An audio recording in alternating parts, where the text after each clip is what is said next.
కష్టంగా ఉంది. గత కొన్ని సంవత్సరాలుగా మనది పవిత్రమైనటువంటి దేవాలయం, ప్రపంచంలోనే పేరుగాంచిన దేవాలయం. విదేశాల నుంచే కాదు, ఎక్కడెక్కడి నుంచో భక్తులు వస్తున్నారు, పోతున్నారు.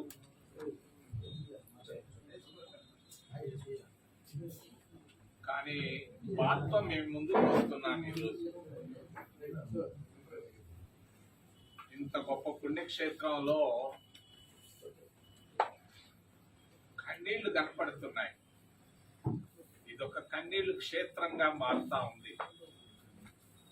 కారణం ఒక పక్క ఆకలి, ఇంకొక పక్క అప్పులు, ఆవేదన, నిరుద్యోగం,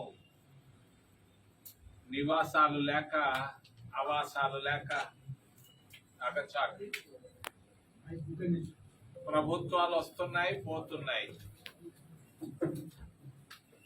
వచ్చిన ప్రభుత్వాలు అయోమయం. ఇప్పుడు వచ్చిన ప్రభుత్వం అప్పుడే చెప్పకూడదు, 2 నెలలే. కానీ తిరుమల తిరుపతి దేవస్థానంలో అవినీతి ఉంది, అనుమానమే లేదు.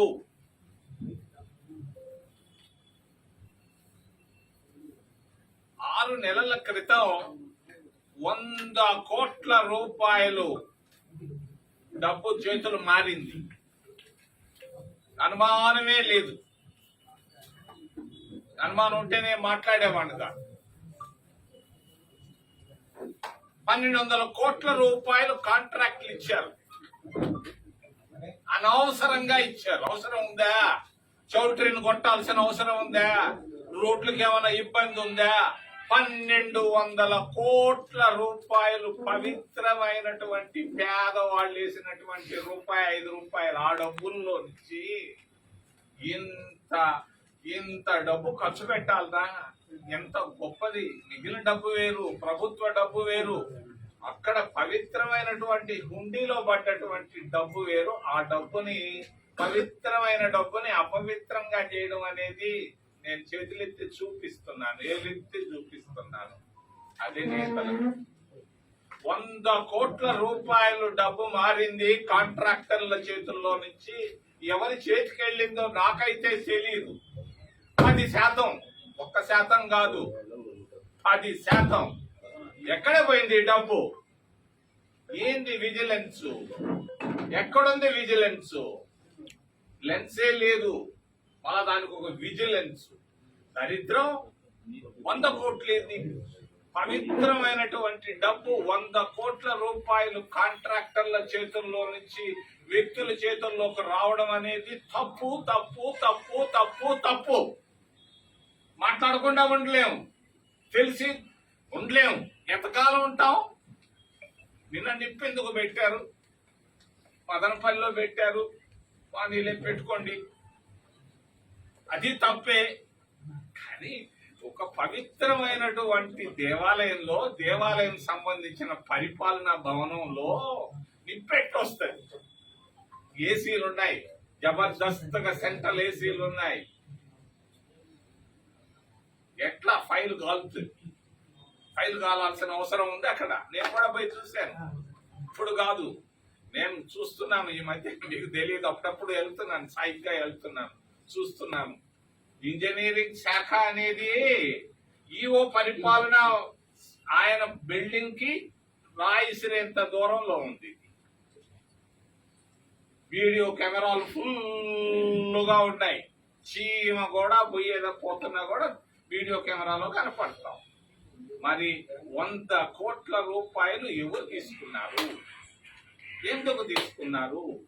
ఎవరిచ్చారు? ఎవరికి ఇచ్చారు? ఇది తేలాల్సిన అవసరం. నేను వారం రోజులు టైం ఇస్తున్నా.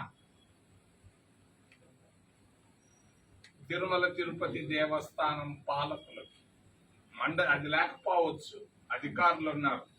వచ్చే ఆదివారం లోపల స్పష్టమైనటువంటి ప్రకటన రావాలి. 100 కోట్ల రూపాయలు తీసుకున్నారా లేదా? ఎవరు తీసుకున్నారు? ఈ ప్రకటన రాకపోతే మేము రోడ్లపై ఈ రోజే వద్దాం అనుకున్నాం. వద్దు, మన దేవాలయం, మన పవిత్రత మనం కాపాడుకోవాలి, నెమ్మదిగా పోవాలి, వినయంగా పోవాలి, విధేయతగా పోవాలని ఆగాము. ఈ రోజు ఊరికే మాట్లాడేదానికే వచ్చాం. వారం లోపల స్పష్టత కావాలి. ఈ 100 కోట్ల రూపాయలు ఎక్కడికి వెళ్ళాడు? నిన్న ఫైలు కాల్చడానికి కారణం ఏంటి? ఎందుకు కాల్చారు? అవసరం ఏంది? ఎవరు కాల్చారు ఈ ఫైలు? ఎందుకు సాంబ్రాణి కడ్డీలు కాల్చినాయి, కర్పూరం కాల్చింది? ఇవన్నీ నేను నమ్మను. దీంట్లో ఎలా తప్పించుకుంటారు?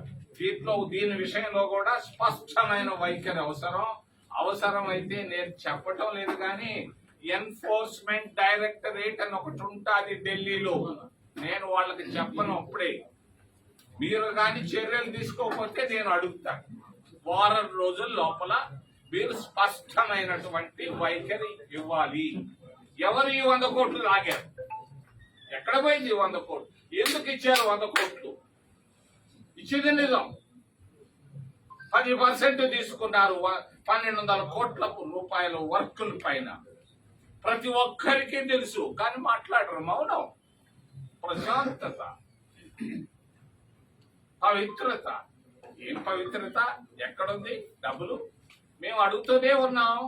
విఐపి లిస్ట్ లో, బ్రేక్ దర్శన్ లిస్ట్ లో దాదాపు 5,000 మందిని వీళ్ళు ప్రత్యేక ప్రవేశ దర్శనం ఇస్తున్నారు.